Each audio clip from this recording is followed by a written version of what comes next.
Hello, Window Rock. And to Ian, thank you for the beautiful introduction. Thank you for giving us hope in the next generation and the future of leadership that we've got. I want to start by experiencing a deep sense of gratitude to the Navajo Nation for having me on this land. I understand that it is a privilege to be standing here on Navajo land, and I am grateful that you would see fit to bring me here as we talk about and I try and ask and earn your vote to make Kamala Harris President of the United States. To President Nygren, thank you for your incredible hospitality, and thank you for this beautiful gift. I wear it with pride. Thank you. To former President Nez, make sure we send him to Congress. Make sure we send him to Congress. I also want to say thank you for having the wisdom on behalf of the entire country, on behalf of this entire country, thank you for sending a national treasure that's Mark Kelly to the United States Senate. We're grateful. Now you know there's some work to do. Give him a buddy there. Send Ruben Gallego there with him. And on a point of personal privilege, a phenomenal leader, a transformational leader, and someone that I am just incredibly proud to call a friend, Deb Haaland. Thank you, Deb Haaland.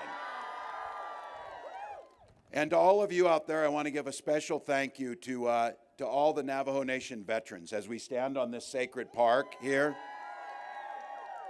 I want to recognize my fellow veterans in this. And I want to be clear to everyone, I think you can't say this enough.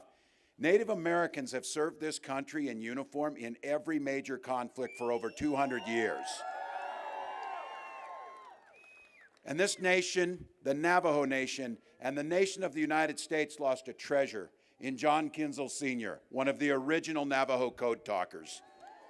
These flags are flying at half staff.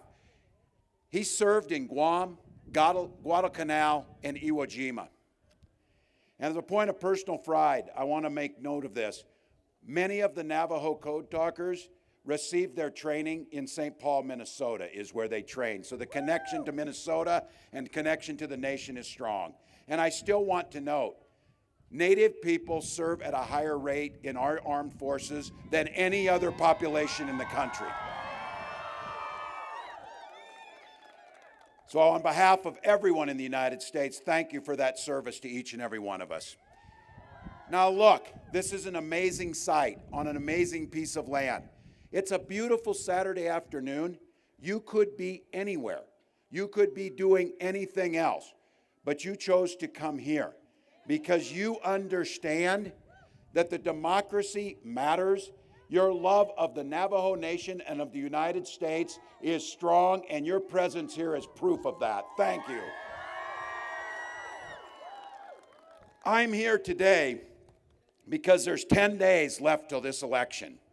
Not that anyone's counting, right? But I also want to note, we're here because we're not taking any vote for granted, and we're here to show the respect to the Navajo Nation and earn your vote.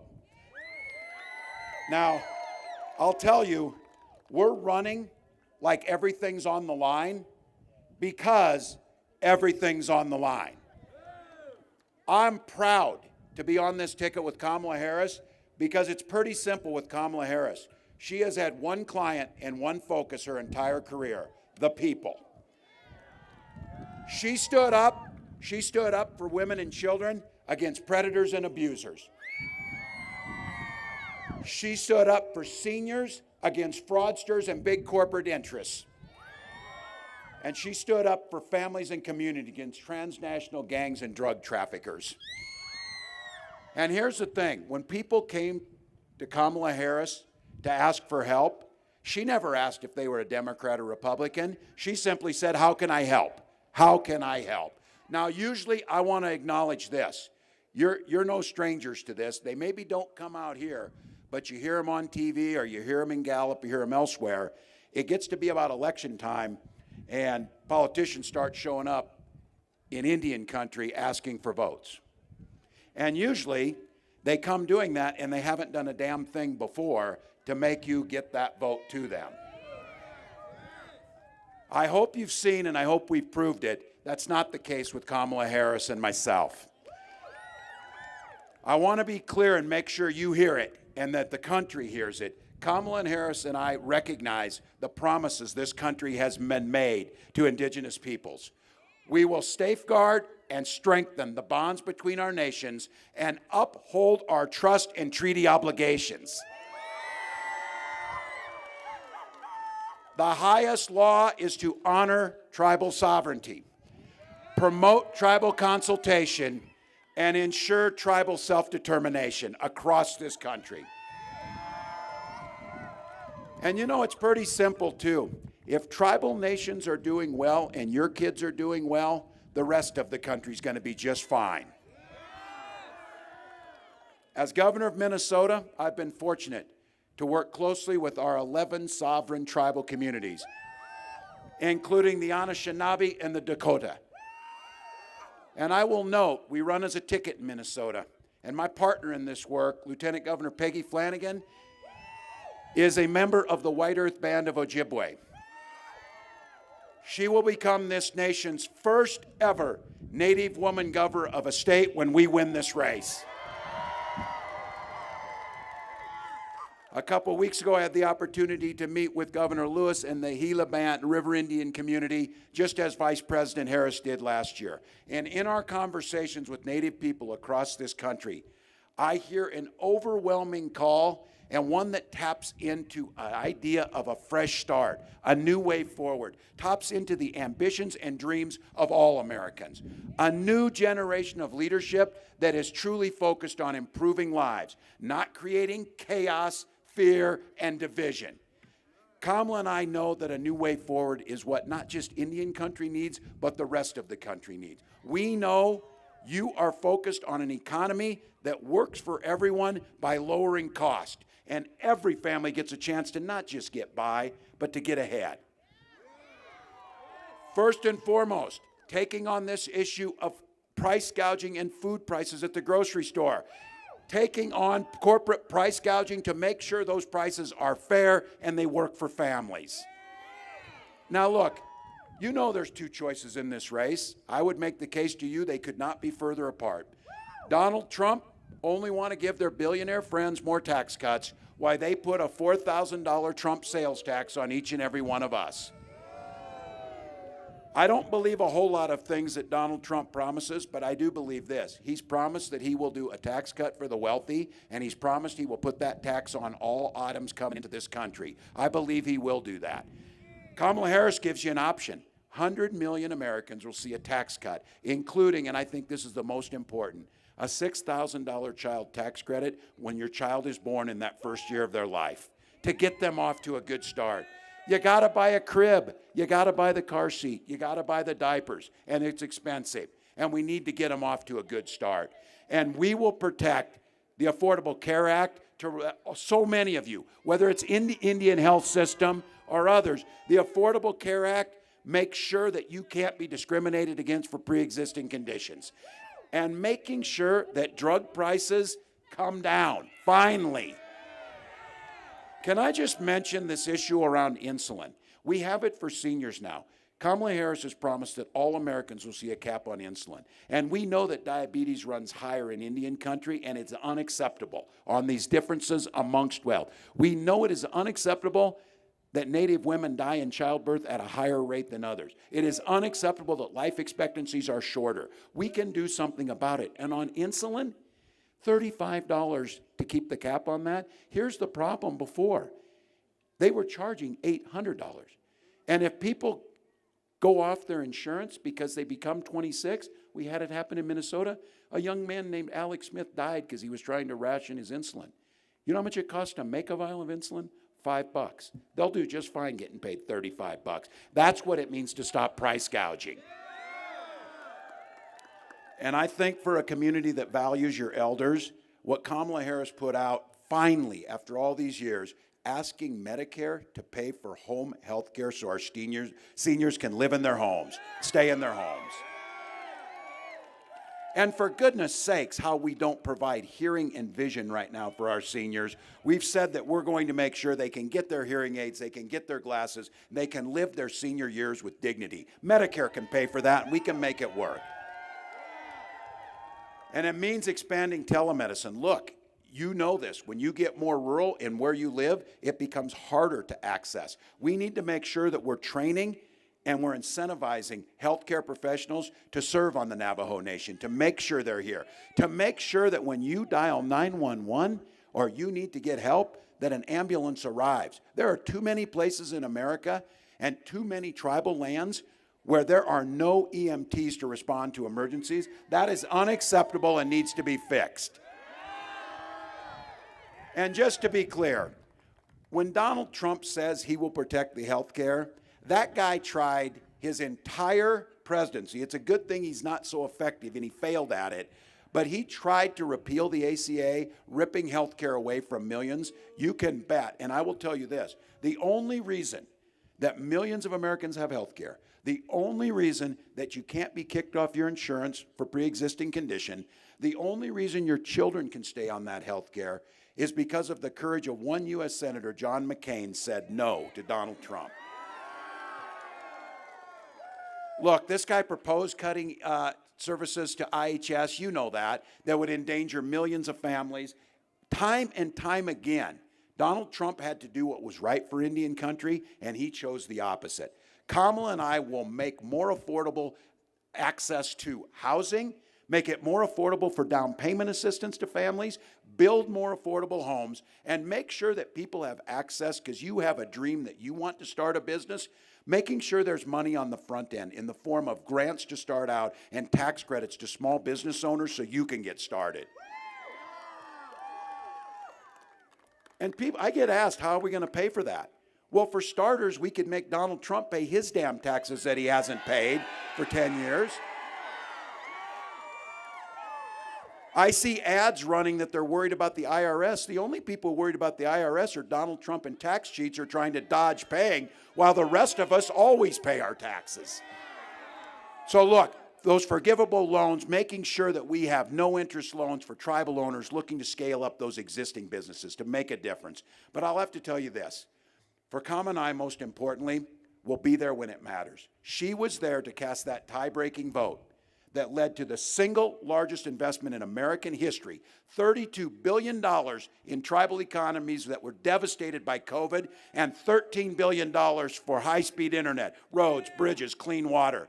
That Inflation Reduction Act and the COVID money was the largest investment this nation has ever made. And I want to be the first to tell you, if some of you are out there saying this, you should be. It's about damn time you started investing. It's about damn time the money started coming. So I want to be very clear.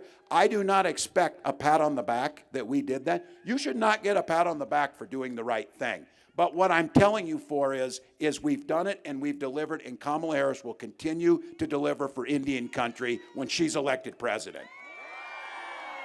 Now, protecting the land, restoring or expanding 10 national monuments. And you know these national monuments across your state here, those protect tribal homelands.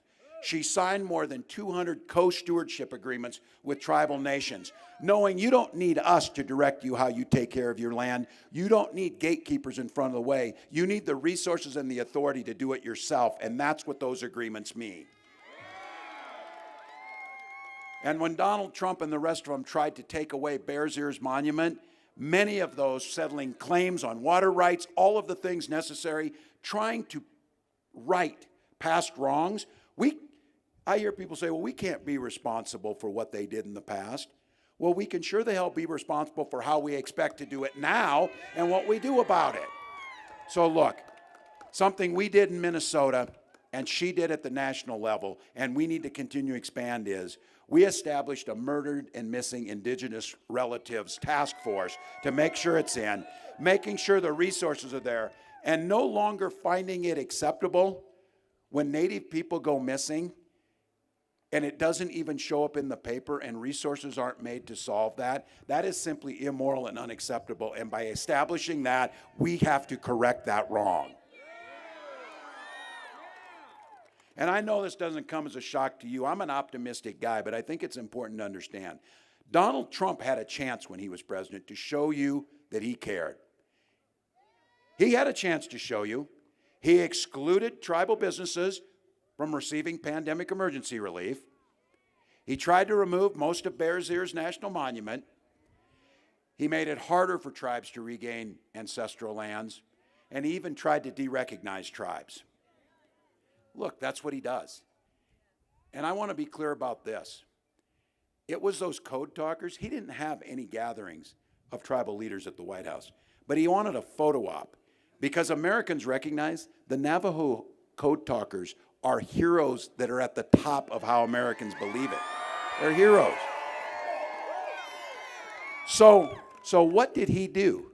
He took them to the White House and made them stand in front of a portrait of Andrew Jackson.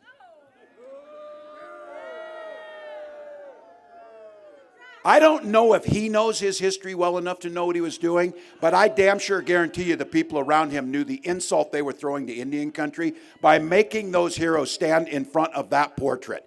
So just to be clear, Donald Trump showed his soul. And I want to be clear, he goes further than that. He has opposed expanding the opportunities for casino operations by our native lands.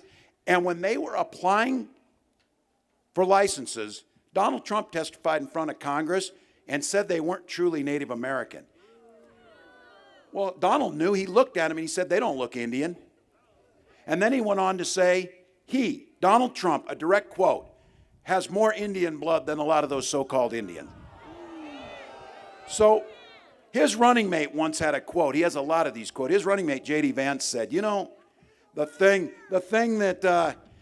that people don't like about Donald Trump is the racist part of him. Yeah, we don't really like that part of him, and he's done it time and time again. But I want to talk to folks here and be to the men here who are here. Look, you're hearing a lot about all the things that are in this election, and there's a lot of super important issues. But when you frame it up like this to the men here, think of the women in your life, the women that you love, sons, daughters, wives, moms, aunties, all the rest. You know who they are. This election is literally, their lives are at stake in this election. Their ability to get health care is there. Donald Trump's the one who put the judges in that repealed Roe versus Wade, and he brags about it. He calls it a beautiful thing. Now look, that beautiful thing that he talks about, that beautiful thing is women having complications in their pregnancy and going to a healthcare provider who says you need to have this procedure to save your life, and they can't provide that medical care because of Donald Trump's abortion bans in 20 states. So that means women are being denied care and having miscarriages in parking lots. It means survivors of rape and incest have no recourse. Those are the things that Donald Trump put into place. Those are the things that you can expect to come forward. And I just want to be very clear. He's not stopping with this. He's not stopping with that. He is going to do whatever is necessary to further the furthest extremist agenda, denying you the opportunity to access reproductive care, denying women the access to just basic health care. Those are the things that Donald Trump will try and do. So to each of you here, you know what's coming. You know what we need to do. You know it all too well that American Indian and Alaska Native women already die at the rates that are so unacceptable in pregnancy that this nation should be ashamed by the statistics. You know it. When Congress restores the right to Roe versus Wade, Kamala Harris will sign it into law, and we can attack these health disparities. We can make sure that every single Native woman gets the care she needs, and that the men here know the choice should be with you and your family on how those decisions are made. Now, I got them in my family. You might have them in your family. You know there's neighbors out there. Folks who say, yeah, I don't like Trump that much, but I got to tell you, we got through 4 years of him. We can again. That is dangerous. That is dangerous complacency. That is dangerous complacency. I appreciate the folks who have come out and are starting to talk. You know who's talking about Donald Trump being dangerous? Those who know him best. Those very people that he said he only hires the best and brightest. Those were the people around him. Those people, as Kamala Harris said, are dialing 911 to the American public. This past week, the highest ranking military member in the United States, former Joint Chairman of the Chiefs of Staff, General Mark Milley, said, I quote, Trump is the most dangerous person ever. Trump's own Secretary of Defense, a 4-star general, said he agreed with Mark Milley. And earlier this week, another 4-star general, John Kelly, Trump's former chief of staff, went on record and said, yes, Donald Trump is a textbook fascist, and he would be a dictator given the opportunity. This is a guy, and I think about this. Think about it here. Think about those who gave their lives protecting this nation from Nazi tyranny, protect this world from Nazi tyranny. Young men left the Navajo Nation and were sent around the world to protect people they will never know or never see, to give them the freedom to live as free people. That's what happened. And here's what Donald Trump said. Here's what Donald Trump said. I need the kind of generals that Adolf Hitler had. As a 24-year veteran, and to the veterans out here, that makes me sick as hell to hear this guy saying that. He disgraces every single person who wore the uniform, and he disgraces every single warrior that risked their lives to defend this nation against Nazism. And he said it to his generals. So look, he already controls the Supreme Court. Supreme Court said he can do whatever he wanted. All of us, when we were little ones in school, remember this? One of the things we learned early on is not a one of us is above the law. Nobody's above the law. That's no longer true. Donald Trump is apparently above the law. That's what the Supreme Court said. If this guy wins, he's going to appoint 3 more Supreme Court justices. 6 out of 9. 6 out of 9. So some of you here, gray hairs who are here, those of us, well, we're thinking, 10 years or whatever. This guy, in this election, is not about the next 4 years. It's about the next 40 years. It's not about this generation. It's about the next several generations. And Lord knows there is not a single Republican in Congress with the guts and the spine to stand up to him. I don't even know how these guys stand up without a spine, because they never say a damn thing. Now I want to close with this, because this is what it's about. We have an opportunity in the next 10 days to choose a different path forward, a path of kindness and decency and grace and vision and unity against all of those things. It's important to know who we're up against. And the good thing about Trump is he has damn sure told us who he is. And the people around him have told it. There is no excuse now to not know who this guy is. But I want to close with this, as I mentioned it. As your flags on your nation fly at half-staff for John Kinzel Sr. He served on Iwo Jima. And some of you know that, one of the most bloody battles the Marines ever fought. They fought on that small rock in the middle of the Pacific, fighting against fierce Japanese opposition. And after that battle, the seas literally ran red with the blood of all of the young men who lied dead there. And they had to come up with and say a prayer over those bodies. And as they looked around, the only chaplain that was there happened to be the first Jewish chaplain. And there was discussions about, well, there's Catholics here, there's Protestants. There were indigenous members there, and there were black members there, who, at that time in America, couldn't even go into businesses because they weren't welcome. Couldn't drink out of the same water faucet because they weren't welcome. But there they were, giving their lives on that island to protect the freedoms for the rest of us. And Rabbi Roland Gittelshan gave what I think is ranked as, maybe along with the Gettysburg Address, the truest and clearest vision of what it means to be an American and to fight for this. And I ask you just, here's a small portion of what he said. As he gave that prayer, he said, "Here no man prefers another because of his faith, or despises him because of the color of his skin. Among these men who lie here, there is no discrimination, no prejudice, no hatred. Theirs is the highest and purest democracy." Folks, we've got 10 days. 10 days. Now, I believe hope is a powerful word. It's so powerful. When my wife and I were struggling to have a child and we were using fertility treatment, when we finally, years later, got that little girl, we named her Hope. Seemed appropriate. Thank you. And my wife But my wife is a very practical Midwestern woman who said, yeah, hope's a powerful word, but it's not a damn plan. We can't hope we're going to beat Donald Trump. We can't hope we restore reproductive rights. We can't hope that we don't turn the United States military against our own citizens. We can't hope that he doesn't become a dictator. We've got to have a plan. And you know what that plan is? To vote.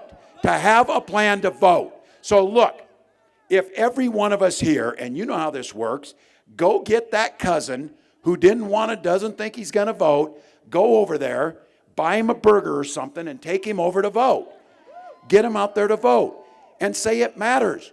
We need to make sure it matters who's in the White House. It matters who cares about sovereignty. It matters who cares about our children.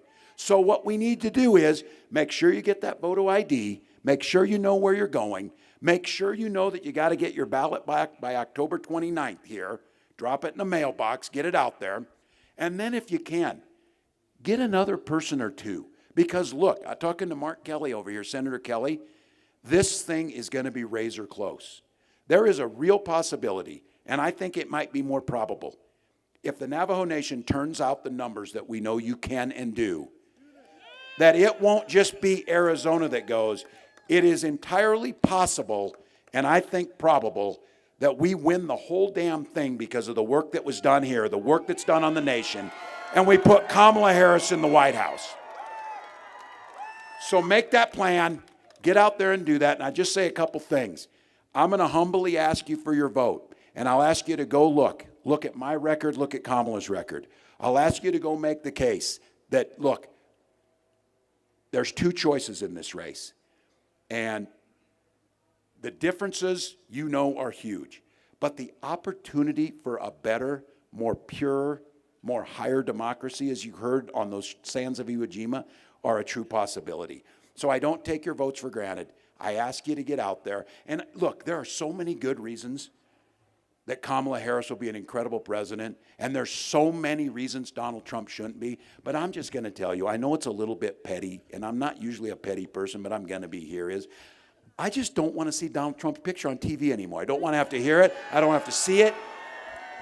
It is not healthy. It is not healthy to call people's names. It's not healthy to denigrate people. It's not healthy to divide us. So we've got an opportunity. So you know the word. The next president of the United States, Kamala Harris, says it all the time, and it's this simple. When we fight, we win. Now in the next 10 days, that turns into when we vote, we win. When we vote, we win. Let's go win this thing. Thank you all.